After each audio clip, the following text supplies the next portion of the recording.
I believe I'm live. Testing. Yes, rolling. Cool.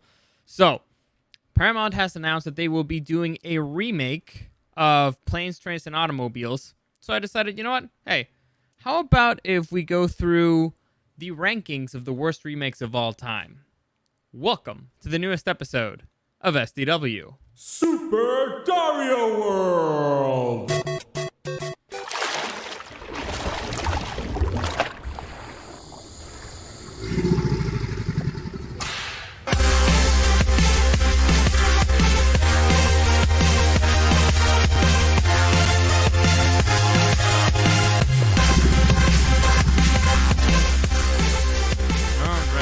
Okay, so remakes, man. Remakes. I have a lot of mixed feelings about a lot of remakes because some of them are actually pretty good. Some of them I'm excited for. Some of them I just do not understand at all. Not even a little bit. But before I get into that, let me just give you a quick reminder that any comments, questions, or suggestions, you can find me at Dario the Show on Instagram or at Super Dario World. Also, live streaming pretty much every day. You can find the podcast anywhere: Spotify, the iTunes, the iHeartRadio app, all that stuff. But I'm live streaming on YouTube and on Twitch at Super Dario World. Subscribe and follow me there. Guess like the things too, because it helps me out and stuff. Anyway, I'll leave those things hanging there while I talk a little bit about the remakes. So, in general, some remakes are okay, some remakes are not, and it depends on a couple of things. So right now, a remake that I'm actually excited for would be Dune. I've talked about this quite a lot, and I said that I believe it's going to be probably the best movie of this year, Dune, and it has a lot to do with, first off, the original movie. It's sci-fi, so technology has made a lot of advancements. Technology has changed a lot since the original Dune. So that's one thing. Second, the director who's making it. So it has to do with the potential that was left behind, first off. Second, who's making it. So Denis Villeneuve is probably the best sci-fi director working right now, or he may become the best one of all time. It depends. He's still early on in his career, but oh, shit, what else? All right. So it's still early on in his career, so we still have a lot to see of him. So far, I really like his work. So those are two factors. One, how much meat was left in the bone from the original, how well it was made. Two, who's making it. Three, honestly, it also depends on how different it's going to be from the original. Like, for example, I enjoyed the 101 Dalmatians live action version. Why? Because it was so different from the cartoon one. The cartoon one was one thing, it focused around the dogs. It had to do with the dogs. The human version, the live action version had to do more with the humans. So I actually enjoyed that. The dogs were actually almost secondary characters. I mean, they were still like the main characters, but they didn't talk. So the movie focused on the humans. So, okay, it's different enough. It's different enough to be enjoyable. So, again, it has to be, the franchise has to have left enough on the bone for it to be interesting. Enough meat on the bone. That's the expression. Second, it depends a lot on who's making it. And three, how different it's going to be. So those are to me, the three takeaways from or the things that are necessary to do a good reboot. When it comes to Planes, Trains, and Automobiles, all right, well, let me just put this here on screen. Okay, so this is a comedy classic. Basically, it's one of the few Thanksgiving movies out there, and one dude's trying to get home in time for Thanksgiving, but due to shenanigans, complications arise, and it's not easy for him to get home. That's the premise of the movie, right? And he encounters a kind of like a buffoon type of dude, like a crazy, overly friendly character played by John Candy, and he, let's just say it's one of those odd couple type of pairings that end up trying to a friendship tries to blossom there, but it's a really difficult one. It's one of those types of movies. It's fun. It's actually pretty funny. I don't see what much was left there in terms of a franchise. The story was told. It's pretty simple. It's pretty straightforward. It was really well made. It was really funny, and it was really well acted. John Candy is it's a comedy legend, and Steve Martin is still one of the best comedic actors working right now. He hasn't done anything in a while, but I just saw a stand-up of him pretty recently, and I thought it was funny. So, two comedy legends there. So, who are you going to cast to replace these two? And according to Paramount, this is the one good thing that this movie has, I guess, is that they cast Will Smith and Kevin Hart to take on the roles of Steve Martin and John Candy. Now, who's gonna play who? I'm not really sure. Because again, one has to play it straight, and the other one has to be goofy. I'm not exactly sure how it's gonna work. And supposedly, the different thing, if I remember correctly, Planes, Trains, and Automobiles, it takes place in Chicago. This one is going to be taking place in Philadelphia, so super different. Um, again, if I'm recalling correctly, I believe that that's the main difference. Other than that, it's just, well, different actors doing different story. Now, obviously, they have to change some stuff, but here's the thing: why? I don't see any way that they could make this story better, because one of the things that made the original story work is the fact that they didn't have the technology back then that we have today. They had to work with, well, crappy technology. They had to work with payphones. They had to try to rent a car. They didn't have cell phones. They had to do a whole bunch of stuff that made things way more complicated. Stuff that we could easily do. Like, for example, I believe that Steve Martin loses his wallet at one point, and so since he doesn't have any money, he's trying to get a wire transfer, stuff like that. Right now, it's like, all right, just Venmo me or PayPal, stuff like that. And I know what you're thinking. Well, what if he doesn't have a cell phone? Access to any computer anywhere would do that. And there's a lot of people who hook him up. Even anybody who lends him a cell phone would be helping him out. So it's one of those things that it's like, okay, the situation could be funny, but will it be believable? I mean, in the original one, it was already pretty ridiculous. And we're just gonna walk through the streets. We're just gonna walk. Messed that one up. All right, so it was still pretty ridiculous, but it was somewhat believable because they had the technology for it, right? The technology of that time allowed for this story to happen. I guess that's a better way of putting it. So now, will I believe that two grown ass men can't make it home because they would have to come up with something completely different, right? They would have to come up with other reasons why they can't make it home. In the original one, they already had a snowstorm, so that's what the thing is keeping them away. That's why they can't really. I believe that's why they can't use a plane. I saw this a really long time ago. What else could they? Ooh, maybe they could use riots. That's keeping them away. That could be fun. What else? What technology is keeping them from actually, seeing their families? Again, they have cell phones. They have they have the internet in the palm of their hands, and if not, somebody else could lend them a phone. An airline can lend them their cell phone. They could let them use their computer. I don't see what they're doing, and so this brings me to the category of, why are we remaking this? Like, what? There's some movies that do not need to be remade, and a perfect example of this, and it's one that I put here, like on the image for here. You'll see it. I'll load it on Instagram or something. One movie that I just did not understand. I'll find an image for it, so it's a lot easier for when I rant. It was considered one of the greatest movies of all time. I believe it's tied with The Lord of the Rings, The Return of the King, for the most Academy Awards of all time. Ben-Hur. So why did anybody ever want to remake Ben-Hur? I have no fucking idea. Again, tied for 11 Academy Awards for winning 11 Academy Awards with Lord of the Rings: The Return of the King. So it's tied for the movie that's won the most Academy Awards of all time. And somebody had the balls, the arrogance to watch that movie and be like, you know what? I can make it better. That thing that is considered to be one of the greatest movies, if not the greatest movie of all time, I can one-up it. Who the fuck do you think you are? I believe the director was a nobody. I'm not even going to look up his name because he was a nobody. And to have the balls to be like, you know what? I'm going to top Ben-Hur. No, it's stupid. If you're a nobody, if you're an up-and-comer and somebody offers Ben-Hur to you, you will take it because A, money, and B, it's almost guaranteed that you have an audience there because people will be curious, like, oh, let's see what this is about. But still, the arrogance, man, it really bothers me. So there's a lot of movies like that really bother me. So I found the rankings here of the worst remakes of all time. These are not my rankings. Okay? I believe that some of the worst ones I put in my post, and if I go through them here, I will give them a special mention. Some of them I'm not sure if they're there. I don't know why. I'm not sure if they're there. Maybe it's because they don't consider it to be a remake. Maybe it's because they consider it to be a reboot.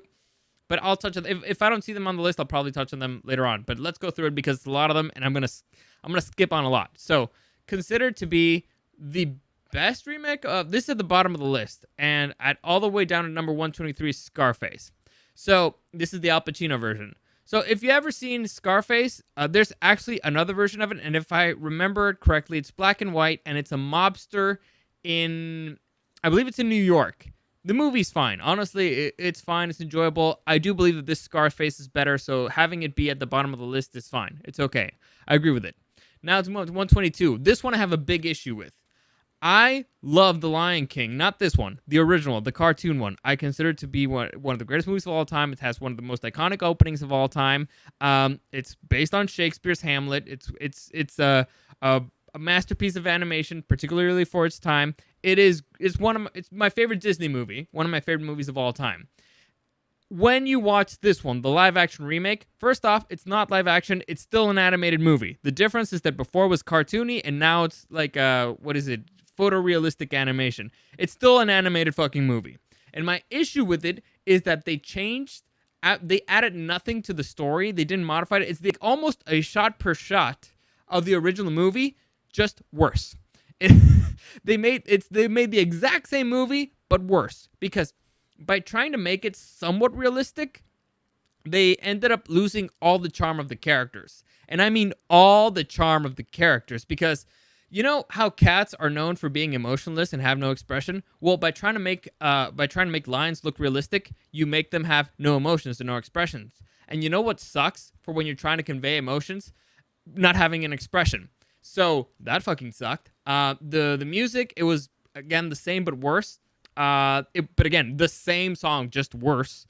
And so over and over again, it was just a fail after fail after fail. I hated that movie. I hate that it made money. I hate everything. Like, even again in the opening sequence, one of the most iconic opening scenes of all time, and there's the sun's going up, but the thing that really bothered me is because I expected to see at least a little bit different, at least a little different animals or something, but no. You know the shot of the ant trying to carry that leaf and it's walking around, and then it focuses from the ant to the antelope running behind it? They did the exact same fucking shot.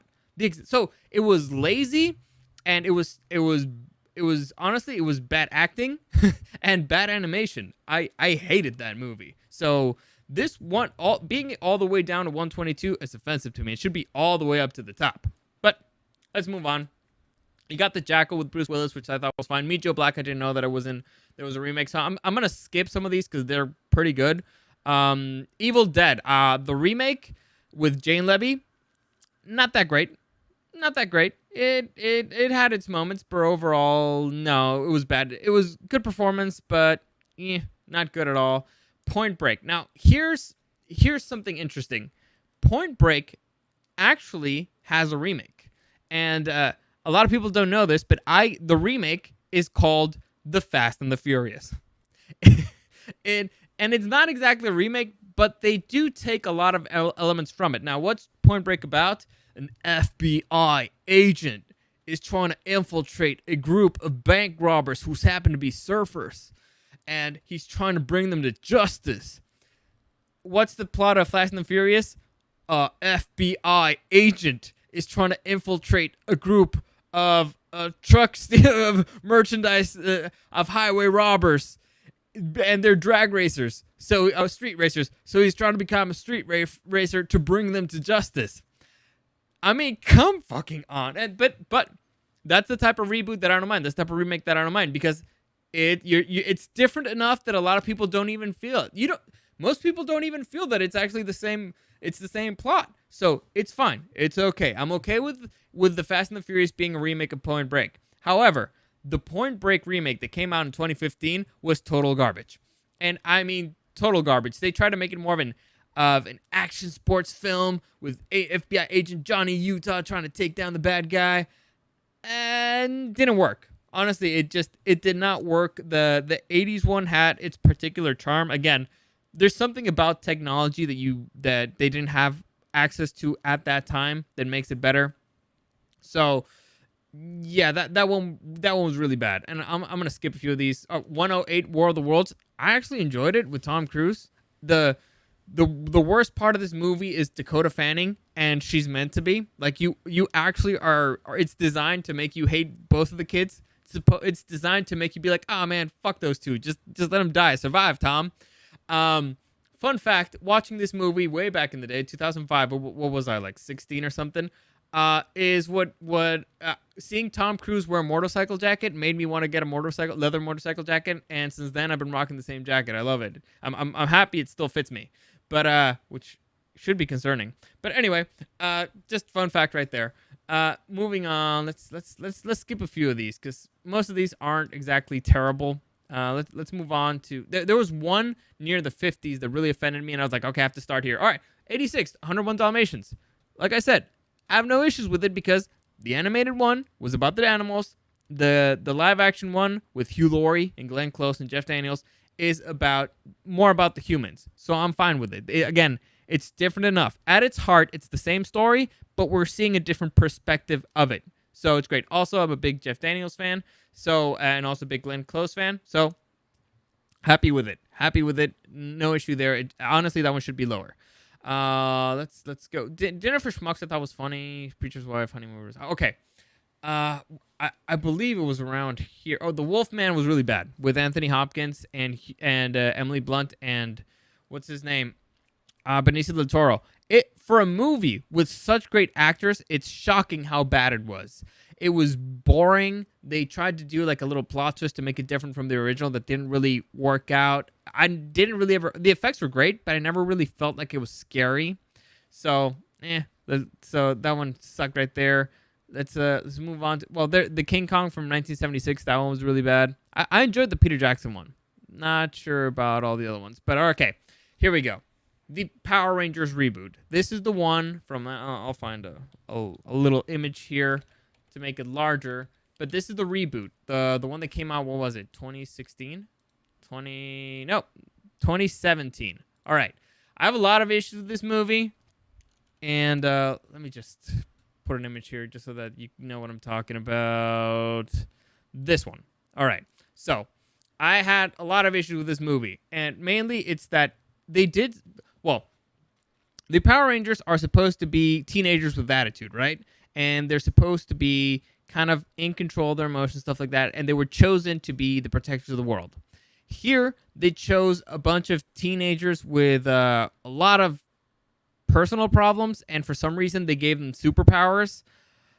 Okay, how does that work? I don't know. How is it a good idea? Definitely not. But they decided to go in that direction, which is fine, I guess.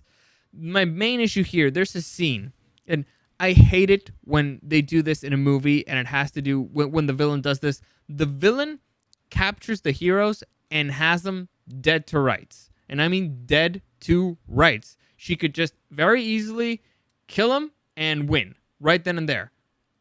But she doesn't. I don't know why. Like, Rita Repulsa has them right there. And she decides, you know what? Fuck it, I'm going to let you go. Why? I have no fucking idea. I have no fucking idea. And I hate it when they do that because it's like, oh yeah, we want to show how bad the villain is. Like how powerful they are. But also how big of a fucking dumbass they are. It makes no sense. It really grinds my gears. So, there's a bunch of plot holes in this movie, but to me, that's the one that really, really upset me. The good old the villain gets you. You're captured. You're dead. But I'm gonna let you go just cause reasons. And it's not even the classic Austin Powers. I'm gonna put you in an easily escapable situation. No, it's like, yeah, I'm gonna let you go. Just cause. Fuck it, why not? You're like the only people who could actually stop my plan. I mean, if you could get your shit together, you're only people who could stop my plan. But you know what? Fuck it, I don't care. Let's see what happens. Let's roll the dice on that one. Cause if I win right now, the movie's over. So I can't have that. So yeah, really upset me. But anyway, so this one should definitely 61 is way too low for this one. It should be way higher. Moving on. Let's see. Where the fuck is it? Clash of the Titans. Another perfect example of a movie that you would think a remake would be a decent idea because, oh, better effects, more modern effects, stuff like that. However, the issue here is that the story was stupid. They needed to also work a little bit better. It's not just about updating the effects. You actually need to develop the story a little bit more, maybe change things up, maybe make a few things different, maybe not cast what's the name, Sam Worthington, even though he was very hot at the time, because he wasn't that great of an actor. But it wasn't terrible, but it definitely was like middle of the road is fine. Middle of the road is fine. Let's move on. Oh, where is it? All right, here we go. The Karate Kid. This is the Jackie Chan, Jaden Smith version, all the way up to 34. So there's a lot. There's a few decent things from that movie. Like I like Jackie Chan as Mr. Miyagi. I really enjoyed that part of it. I believe Jackie Chan, he choreographed a scene where he beat up a bunch of kids without even touching them. That's very clever. The choreography was overall fine. Then Jaden Smith's terrible acting was not even that big of an issue. The point is, why? I don't understand why you would remake this movie. Now, a perfect example of even rebooting a franchise or something is The Karate Kid, because The Karate Kid has, in a way, its own reboot, and it's called Cobra Kai. And that, I've said it multiple times, one of the greatest modern shows one of the greatest shows that's been created in the last 3 years. What was it, 3 years that it started? It's one of the best new shows. And so it shows you how you can reboot a story, how you can kind of remake it. It's, in a way, it followed the same formula, but it made it better. It enhanced on it. Again, you left some meat on the bone, but you took advantage of it, and you also gave us a different angle, a different perspective. You gave us more. It was something different. Here, with The Karate Kid, it was just like, all right, let's do the same thing, but it's going to be Jaden Smith and Jackie Chan, and it's going to be a kid in China. But everything else is pretty much going to be the same. How is that either different enough or better? And the answer is that neither. It's not either of those. Oh, by the way, number 35, Planet of the Apes. This is the Tim Burton movie with Mark Wahlberg. They tried to make it different. They tried to make it a little bit different, and it was terrible. Their big twist at the end turns out it didn't really work out. I give them props for it. The makeup was really good. The acting, for the most part, like Tim Roth did a really good job, like as the villain. But oh god, it's swing and a miss for good old Tim Burton. I've never really been a Tim Burton fan, but that was definitely one of his biggest swings and misses. Then we got number 30, The Day the Earth Stood Still with Keanu Reeves. I remember that movie. Nothing happens. Honestly, nothing happens. And I guess it has to do with the day the Earth. I guess the metaphor for it, but didn't really care for it. Robin Hood I didn't watch. That's number 20. All right, number 26, Red Dawn. Now, Red Dawn is an 80s classic. The Russians attacking us. And here, I guess they really wanted to change it so that, I believe, I saw this movie once. It was beyond forgettable. But I believe it's that North Koreans are attacking now. Other than that, I don't remember anything special of it. So, again, interesting premise. What are you going to do with it? What are you going to make? What are you do that's going to make it special? Why should I watch this movie instead of just going back to watch the original? Oh, and by the way, I just noticed this one. Number 27, What Men Want. So, one of the greatest rom-coms of all time is Mel Gibson's What Women Want. It's hysterical because what is one of the greatest mysteries in the universe? What is the greatest mysteries for men? Is what women want. Let me find an image for you for that one. What Women Want. Mel Gibson. All right. So, this is a comedy classic. Honestly, if you're going to watch a rom-com with a chick, I really enjoy it. And so, what's funny about it, what's great about it, is because it's one of the greatest mysteries that has really bothered mankind, and it's trying to understand women, right? It's something that we can't do. We try our best, we fail miserably most of the time, and it's part of it. We appreciate you're crazy, you know. We learn to adapt from it. We accept it.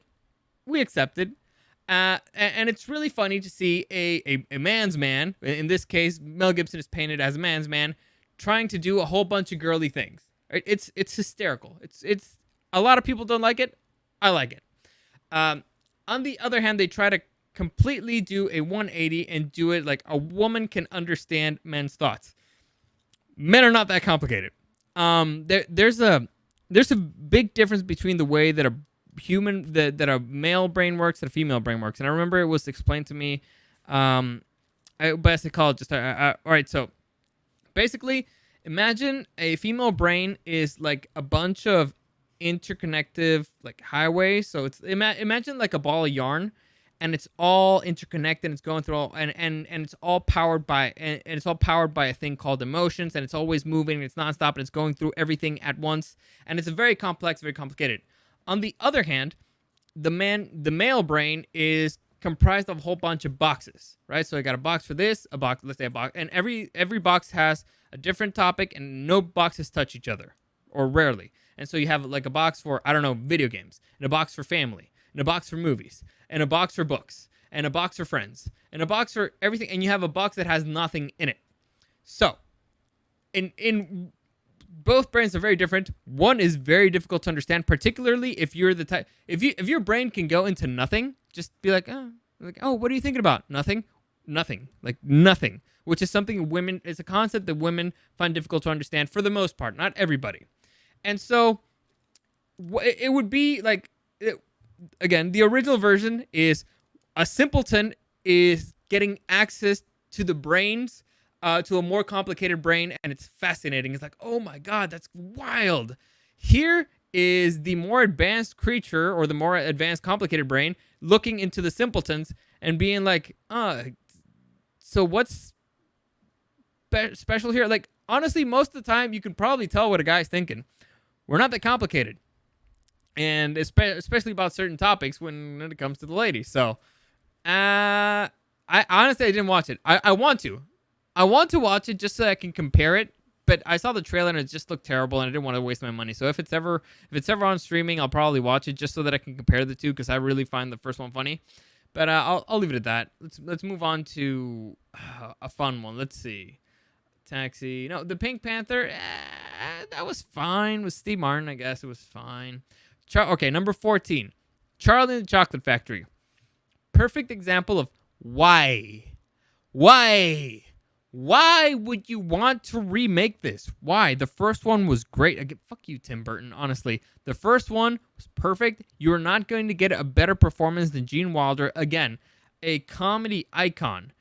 And it's the arrogance. All right, it's the arrogance. Here it's Tim Burton's arrogance of seeing something that is in its own way, in its own right, its own form of masterpiece, one of the greatest performances of all time for its genre, looking at it and being like, you know what, that thing that was great, that everybody loves, I'm going to make it better.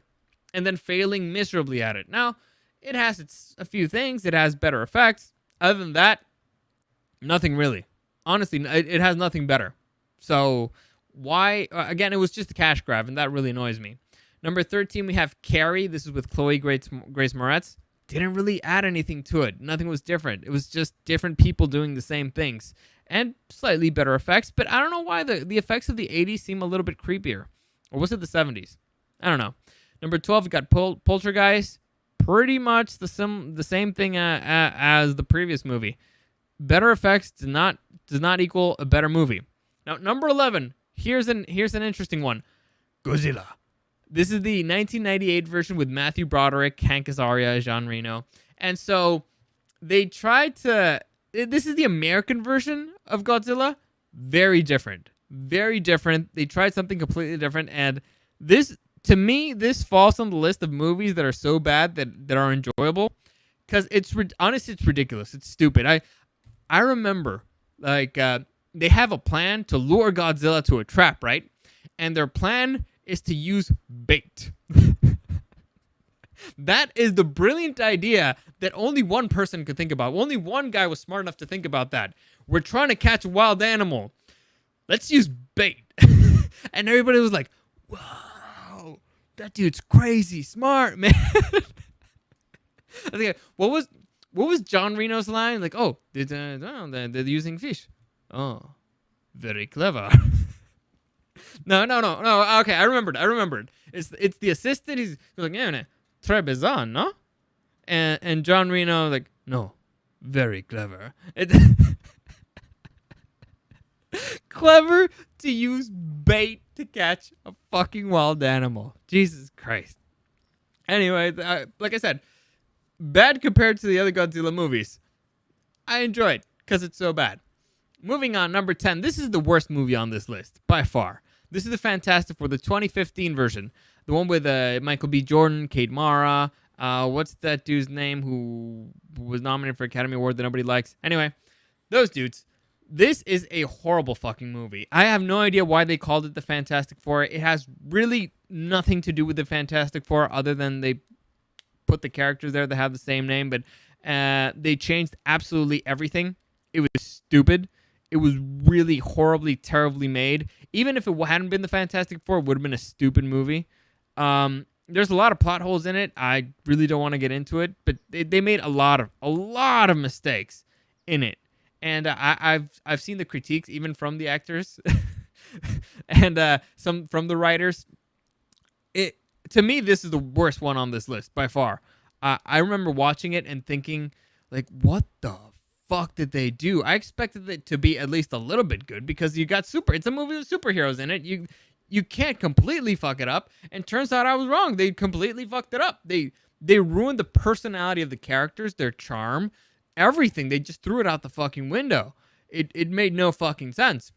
But yeah, again, all the way to number 10, we can see. Let's see what else is up there. Number 9, RoboCop. This is the 2014 reboot. Let me tell you something. The original RoboCop was a hard R. This RoboCop was PG-13. There is no chance in hell it was ever going to compete with the original one. PG-13 will never beat rated R. Ever. Especially considering that the original RoboCop has one of the most traumatizing scenes of all time. Like when the police officer gets it. Well, spoil, I guess. Well, from the beginning, yeah, and he becomes RoboCop. It's fucking traumatizing looking at that. I remember as a kid being like, what the fuck happened to his hand? And so switching that for PG-13 was never going to work. It was a terrible idea from the beginning. I don't care how good your effects are. It was terrible, stupid, and honestly, I think it tanked. So good. You should have tanked. Number 8, we have Conan the Barbarian with Jason Momoa. This is 2011. I did not see this movie because I didn't really care about watching it at all. Honestly, not even a little bit. I saw the trailer and I was like, so what's special about this? Why should I care?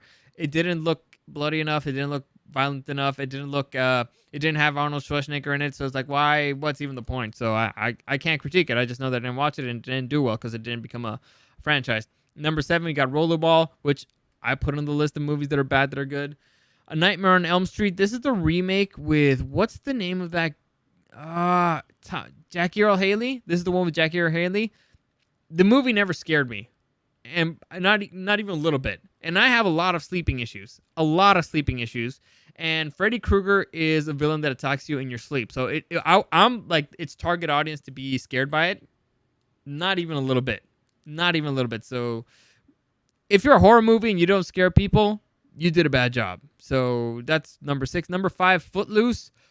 Why would you remake Footloose? Again, a movie that the premise is extremely ridiculous, but you accept it because at the time you're like, I guess it kind of makes sense, right? At the time, a mayor being like, no, you can't dance here. I want to make it illegal. Kind of made sense because if I remember correctly, his kid died. So it's like, oh man, I don't want my kid to die, but he died dancing. I think he died like in a car crash. I don't know. It was a misguided attempt to protect kids, I guess.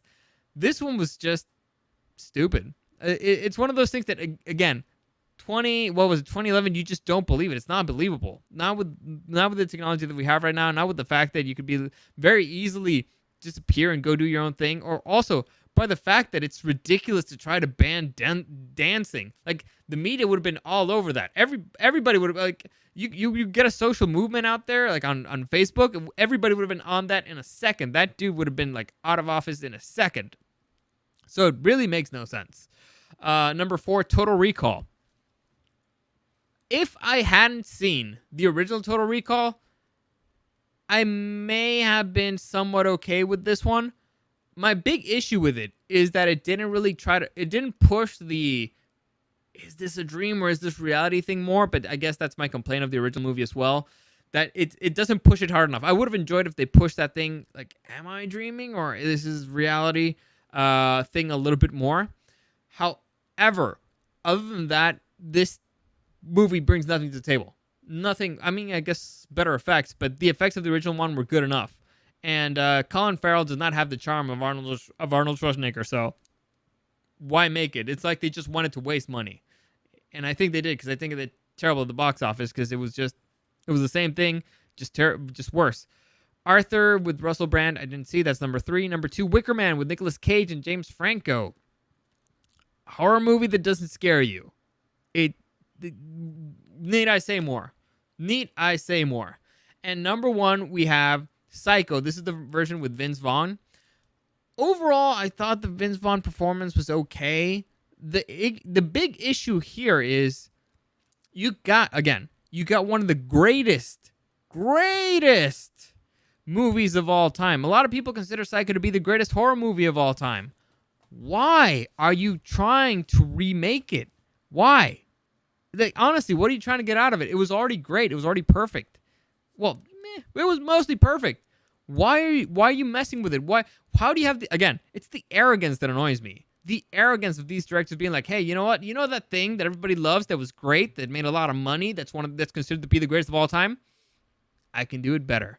How about you try doing a different fucking thing? Huh? How about that? Or switch it up enough that you don't even have to pay for the rights to make a reboot. Like, again, perfect example. The Fast and the Furious. The Fast and the Furious is a remake of Point Break, but they didn't have to pay shit because it was different enough. And so they made one of the greatest franchises of all time. And by that I don't mean that the movies are good, but I mean that they made a buttload of money because there was a lot of money to be made there in that franchise. So honestly, it's just really stressful to me. Really stressful to me. I don't understand why. And I know that right now we're like in the era of reboots and remakes and all that stuff. It bugs me. A few of them are okay. A few of them. The grand majority are just pure hot garbage. And they're just trying to get money. Like Beauty and the Beast added nothing. Added nothing to the movie. With the live action version, it was pretty much the same thing, only a little bit worse. And Dumbo. No, actually, I didn't see Dumbo, so I can't really criticize, but I did hear the same critique. It's the same thing, but worse. Now, Mulan looks like it's going to be different enough, hopefully, but every single time it's a swing and a miss, and it's like you're trying to, it's a money grab, and it annoys me. You have the money to do something different, all right? Try doing something different. Try changing it up. Unfortunately, it doesn't always work. Like, for example, it wasn't on this list. Charlie's Angels didn't really work out. Now there, did it? Completely flopped. The movie was terrible. I remember I saw the trailer, and in the trailer, the punches looked fake. Like, in the fucking trailer, you could tell that the girls they didn't know how to punch, and they completely missed out on the thing that people loved from the original Charlie's Angels. And it was the over-the-top ridiculousness with hot chicks. That's pretty much it. That's why it was successful. And also kind of living out the Charlie fantasy and all that stuff. Also, another one that doesn't make this list for some reason. The Ghostbusters. I guess it's because the reboot. The Ghostbusters one with that it's the female Ghostbusters. I honestly, I didn't watch it. Why? Because a lot of people told me, don't waste your money. And I saw the trailer, and I was like, this is supposed to be a comedy. I didn't laugh once, so why should I watch it? Honestly, from what I heard, brought nothing to the table, wasn't even that funny, wasn't even that well made, which is weird because it was made by a good director, and it had a good comedic cast. It's just sometimes some things don't make sense. Sometimes some things should be left alone, honestly. And in those situations, those movies lose money, and I find it funny. So I believe that's it for today. Well, how long have I gone? I don't even know, but it's long enough. It's really hot in here. As always, any comments, questions, or suggestions, you can find me at Dario the Show on Instagram and at SuperDario_World. Damn it, it's not that one anymore. And at Super Dario World. Live streaming Monday through Friday. I'm aiming for like 7 p.m. except Mondays because I work Monday nights. So I'm aiming for like 70-ish because it gets darker and my light makes a little bit more sense now. But yeah, live stream on YouTube and on Twitch at Super Dario World. Also follow my Facebook page at Super Dario World. I update everything there. Thank you for joining me. As always, thank you for listening, and I'll see you again next time.